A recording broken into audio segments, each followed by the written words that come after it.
TNPSC news 10 நண்பர்களுக்கு வணக்கம்.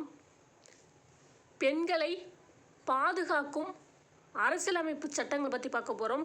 Group 1 mains and prelims ரெண்டுத்துக்குமே இது பயனுள்ளதாக இருக்கும். வீடியோவை ஸ்கிப் பண்ணாமல் பாருங்கள். அதற்கு முன்னாடி டிஎன்பிஎஸ்சி நியூஸ் 10 யூடியூப் சேனலை சப்ஸ்கிரைப் பண்ணுங்கள். உங்களுடைய லைக்ஸ் அண்ட் கமெண்ட்ஸ் தான் இந்த மாதிரி முக்கியமான இன்ஃபர்மேஷனை எனக்கு கொடுக்க தோணும்.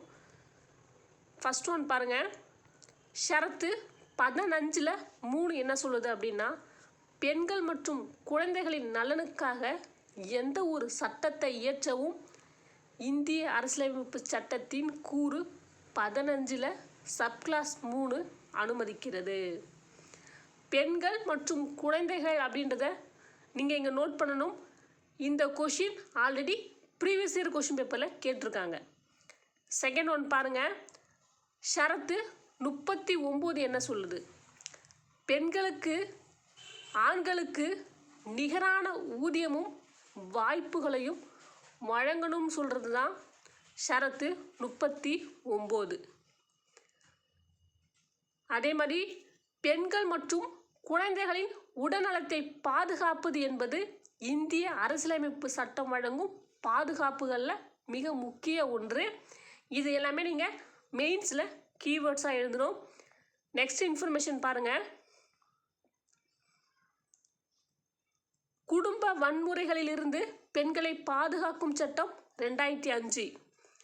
குற்றவியல் நடைமுறை சட்டத்தின் பிரிவு 125. இந்து திருமண சட்டம் 1955.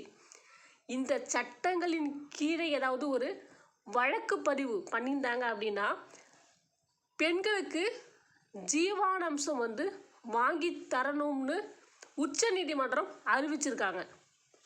இதில் உங்களுக்கு கொஷின் என்னவா இருக்கும் அப்படின்னா, இந்த சட்டங்கள் கேட்பாங்க, பொறுத்துகையில் கொடுத்து மேட்ச் பண்ண சொல்லுவாங்க, இல்லைன்னா பொருந்தாதது என்ன அப்படின்னு கேட்பாங்க.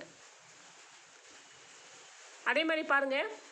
இந்தியாவெங்கும் நிலவி வரும் பாலின சமத்துவமின்மையை கவனத்தில் கொண்ட உச்ச நீதிமன்றம் குற்றவியல் நடைமுறை சட்ட பிரிவு 128 மற்றும் பிற சட்டங்களின் கீழ் ஜீவானம்சம் வழங்குவதற்கான ஆணை எவ்வாறு பிறப்பிக்கணும்னு ஒரு ஹிண்ட்ஸ் மாதிரி அவங்க கொடுத்துருக்காங்க.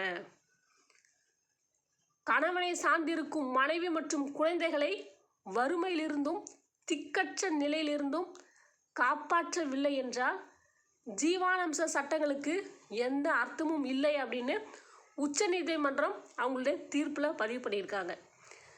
இன்றைக்கி நான் கொடுத்த இன்ஃபர்மேஷன் யூஸ்ஃபுல்லாக இருக்கா இல்லையான்னு உங்கள் லைக்ஸ் அண்ட் கமெண்ட்ஸ் மூலம் பதிவு பண்ணுங்கள். நெக்ஸ்ட் இன்ஃபர்மேஷன் கொடுக்க எனக்கு யூஸ்ஃபுல்லாக இருக்கும். டிஎன்பிஎஸ்சி நியூஸ் 10 யூடியூப் சேனலை சப்ஸ்கிரைப் பண்ணுங்கள். உங்கள் ஃப்ரெண்ட்ஸுக்கும் ஷேர் பண்ணுங்கள்.